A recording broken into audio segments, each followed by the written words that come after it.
When I got my first puppy, I didn't understand potty training at all. I was reacting after accidents happened instead of noticing the signs that she had to go out.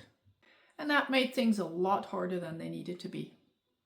In this video, I'm going to share what I wish I'd known about reading those signals and being proactive, so you can raise your puppy with a lot less stress. I'm Gisela Grieser. I'm a professional dog trainer and behavior consultant, and I'm creating this series to help new puppy owners like you to start your journey with your new puppy off on the right path. My dream of owning a puppy came true over 35 years ago, and I made some mistakes that I would like to help you avoid. I've had quite a few puppies since then, and in this video, which is number 2 in the series, I'll share with you how you can teach potty training without making the mistakes that I did.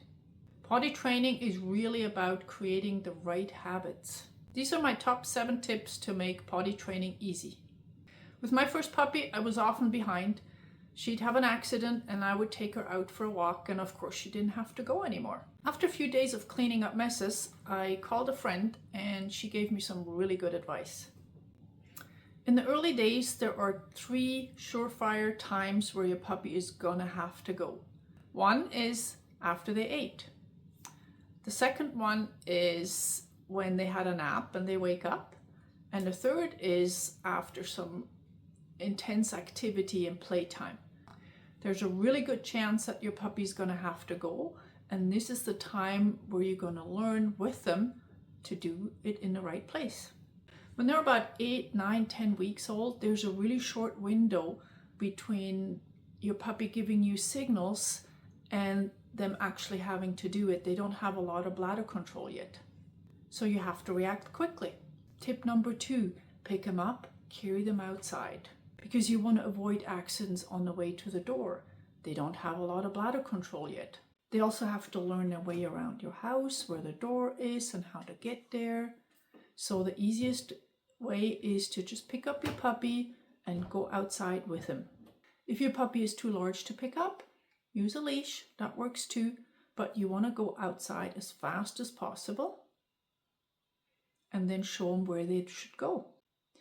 I prefer using calm praise when my puppy does go potty over using food as a reward, because for some puppies, the expectation of food, it can just get them too distracted or too excited that they actually forget about what they came for.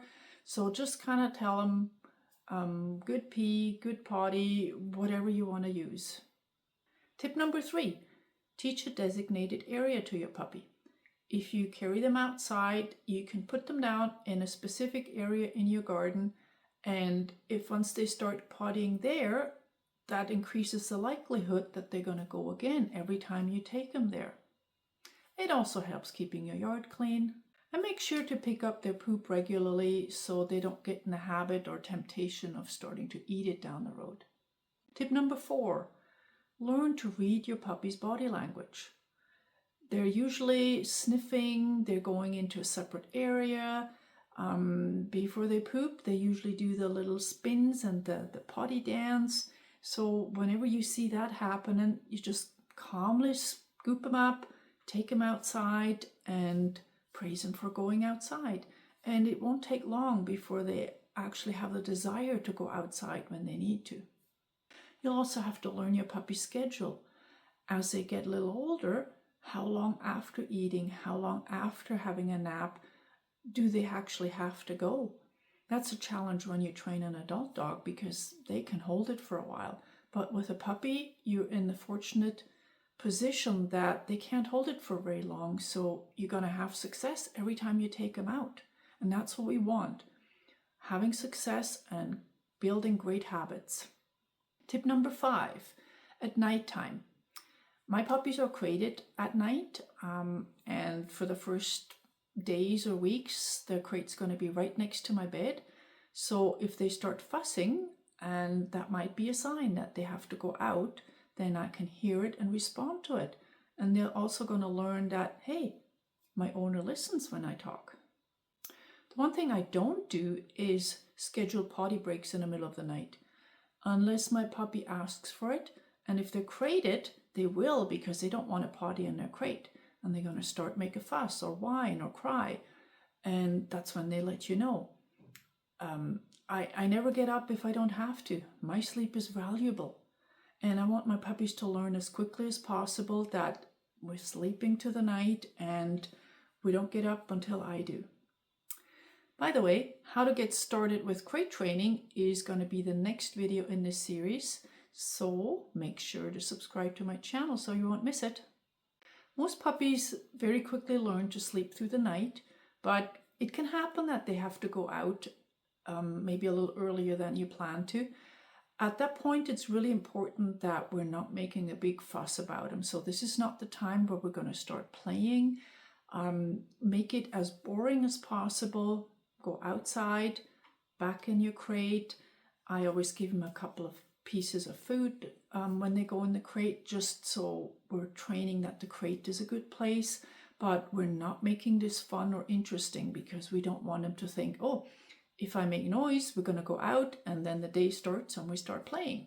Nope, not in my house. Tip number 6 is what I call the parking meter method. Every time your puppy potties outside, it's like they're putting a coin in a parking meter and it buys them some free time in the house. At the beginning, this might be 15-20 minutes. And when that time is up, when they're awake and they're, active, I'm just going to take them out and I'm not going to look for signs because I might miss those. And if they're playing, sometimes they might not even think about giving you signals. So it's a good idea to just give yourself a time frame and then take them out again. And then you got to wait until they do their business and they're not coming in.